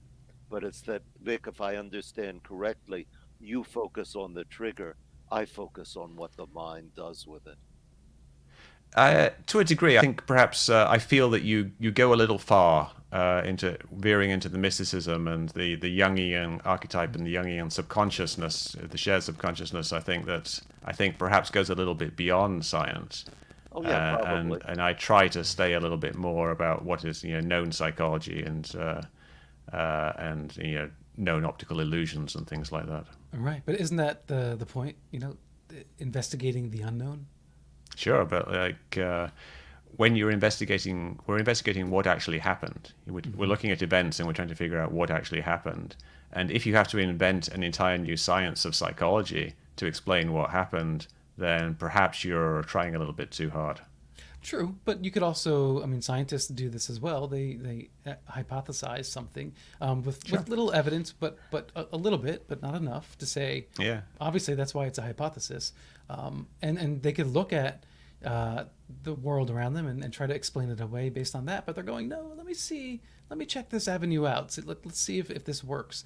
Even Michio Kaku. Now, granted, this was on the most recent Ancient Aliens episode, so we don't know how they edited the interview. That said, Michio Kaku was quite clear at least in those clips that I saw, that he really thinks that these UAP, like David Fravor and the Tic Tac and the gimbal objects, have been looked into as far as, was there something wrong with the device? Have we discovered an alternative explanation? No, that they are truly unknown, and he seems to really entertain the idea that we could be visited by aliens. Why do you think Michio goes there? I think he's being convinced by eyewitness testimony. I think he's talked to people like David Fravor and Louis Elizondo and Chris Mellon, and they've convinced him. I think that they've shown him their evidence, their so-called evidence, but which is essentially just, David Fravor's an amazing pilot and he would never make a mistake, and so he must have seen something that was amazing. And these other people, we can't possibly criticize all these amazing servicemen and women because they're amazing people, so they must have seen something. I think they've just kind of fallen for this trust the eyewitness thing because of just they respect these people and they tell a good story. I don't think the people are lying, but I don't think we need to take what they say as 100% true. And I think Kaku is ignoring the fact that we really don't have very good physical evidence. And I think he's being told that these videos that are out there show things that are amazing, when they really don't. He describes them, and this one's going really fast, this one rotates, this one zips off. None of them do the things that are described. He's just, I think, fallen for the mythology, and I think it's very unfortunate that a trained scientist is being so unrigorous in his analysis. You think he's being unrigorous? Very much so, yes. I don't think he's looking at it in terms of actual evidence. And what he describes as actual evidence, the videos, does not support what he is saying. And he's saying kind of definitively that we have these craft zipping around. But he's just saying that because someone else has told him that. So because I've read different articles on this, right? And one article, you read the analysis, and it says, this is unexplainable, this is why, XYZ. The equipment, you have a FLIR recording and also a secondary, I forget what the other camera was. So you have two different technologies recording the same object. So it's not like something was wrong with both cameras at the same exact time. Simultaneously, there was obviously an object that they were tracking. And then we look at the speeds that, based on, I'm not a professional, some analysis, it does look like something was going rather fast. But you don't think so? No, I don't think so. I'm not sure which video you're referring to there, but the one that had two different types of cameras working would have been the one from the Nimitz encounter, the one taken by Chad Underwood, like about an hour or so after the Fravor encounter, which shows like a black blob in its TV mode, and they sometimes refer that as EO, electro-optical mode, just TV, just regular TV, basically black and white TV. And it shows a fuzzy white blob in the distance, and it's not regular shaped. It's not shaped like a Tic Tac. You know, Tic Tacs are a very regular shape, and this thing was like pointed at one end, and it had kind of this irregular indentation in the middle. It didn't look at all like what was described. It also didn't do anything. The operator was changing the camera mode constantly, so it kind of looked like it jumped around a little bit, but each time it was just the camera changing from one mode to another or one zoom level to another. And at the end of the video, he just changes the zoom in too much. The camera can't keep up, and it just loses lock, and so the camera stops moving, and the object keeps on going. And this is, you know, very simple analysis if you actually go through the video frame by frame and look at what's actually going on. Right. And Kaku obviously hasn't done that, so he's just relying on what other people have been telling him. Wow, that's quite the charge against Michio Kaku, because considering. Yeah, it's true though. Yeah. Wow. Okay. Have you ever had a chance to chat with Michio? No, okay. not with him. I'd be happy to though, if he's out there. Okay. Or Neil deGrasse Tyson. You know, I love Neil deGrasse Tyson. I think he's great for science, and he has a non-offensive way of you know, debunking in his own right. But oftentimes when he says, "I don't know what it is," like, I feel like he really didn't. Like, I feel like Mick, you have taken the time to look into these cases, whereas I feel like Neil may not have looked into the individual. He's too busy. I mean, that's part of the problem. Like, real scientists are not going to look into these things because they don't take it seriously. How do you not look into this? This is so exciting. Yeah, it's kind of like a chicken and the egg problem. Like, you would look into it if there was good evidence that there was something going on, but perhaps you wouldn't find the good evidence until you look into it. I've looked into it, but of course I'm not a scientist. But I can guarantee you that Kaku has not done any analysis whatsoever on these videos, and I'm pretty sure Tyson hasn't either. I enjoy not knowing all the answers. That's part of the fun for me. Yeah. And so, guys, we're going to wrap it up here. Thank you so much for joining. And if you can leave us with one thought, David, what would that be? It would be UFOs are a myth. Myths are real. All right. Take that one home and think about that tonight, guys. All right. Mick, what about yourself? I'd say keep an open mind. A lot of people who believe in UFOs think that believing in UFOs means they have an open mind, but you need to consider other options as well. If you're considering something extraordinary as an explanation, you also have to consider unlikely mundane explanations. As well. Right, but the mundane isn't necessarily mundane, is it? Well, reality is very interesting. You know, the universe is a wonderful place, and lots of interesting things happen in it. And I have a lot of fun studying the science that is needed to analyze some of these videos, and a lot of fun actually investigating them. And you know, I hold out hope that we may discover alien life one day, but I'm not seeing it in these UFO videos, unfortunately. All right, gents, thank you so much for joining me tonight. Thank you for having us. All right, so whether you are a believer in science or the paranormal or somewhere in between, I hope you keep that sense of wonder and joy in the discovery and the evidentiary search for the truth. Thank you all for joining on Paranormal Now on the new Paranormal Pop YouTube channel. If you like this program, Coffee and UFOs, which will be dropping this week, and a new series, Liminal Mysteria, and want extra access to extra content, I am setting up a Patreon account if you would like to contribute, and that link is in the show description. Thank you all again. Peace and love, and as always, live in the mystery.